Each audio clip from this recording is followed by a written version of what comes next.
سمجھتا ہوں کہ کشمیریوں کا ہم پہ بڑا یقین ہے اور امید بھی ہے کہ پاکستان کی جدوجہد رنگ لائے گی اور کشمیر کے اندر کشمیریوں نے اپنی جانوں کا نذرانہ دیا ہے۔ اس وقت بھی 2 لاکھ سے زائد کشمیری جو ہے وہ پابند سلاسل ہے۔ ہزاروں کشمیری عورتوں کی عزت ہوگا اور پاکستان سے انشاءاللہ 10 مئی کے مارکہ حق میں کشمیریوں کو ایک نیا جذبہ دیا ہے، نیا ولولہ دیا ہے اور ہندوستان کی جن کا سہما ہوا ہے موجود ہے، اس سے جانیں گے یہ کیا کہنا چاہتے ہیں۔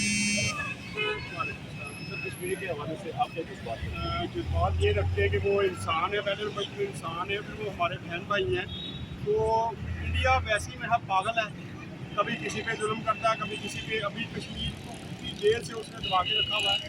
خدا نے چاہا تو عنقریب بہت جلد کشمیر آزاد ہوگا۔ ہم کشمیر والوں کے ساتھ ہیں، وہ ہمارے بہن بھائی ہیں اور ہم ہمیشہ ان کے ساتھ کھڑے ہیں اور کھڑے رہیں گے۔ 10 مئی کو سامنے جا کے کشمیر بھارت جو سہما ہے، آپ کا اس کے بارے میں کیا؟ سہما گیا، وہ ڈرا ہوا ہے، وہ کانپ رہا ہے۔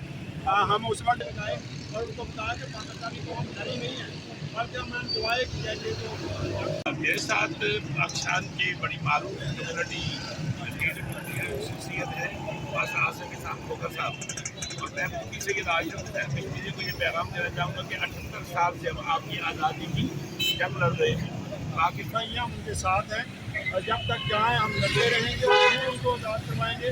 خدا نے جب بہت جلد یہ وقت آنے والا ہے اور انڈیا کو منہ پہ کھانی پڑے گی۔ وہ کبھی کسی کو چھیڑتا ہے، کبھی کسی کو چھیڑتا ہے، وہ شرارتوں میں لگا ہوا ہے۔ اس کی شرارتیں بہت جلد بند ہونے والی ہیں۔ مودی یہ سوچ لیں کہ اب اس کا انجام ختم ہونے والا ہے۔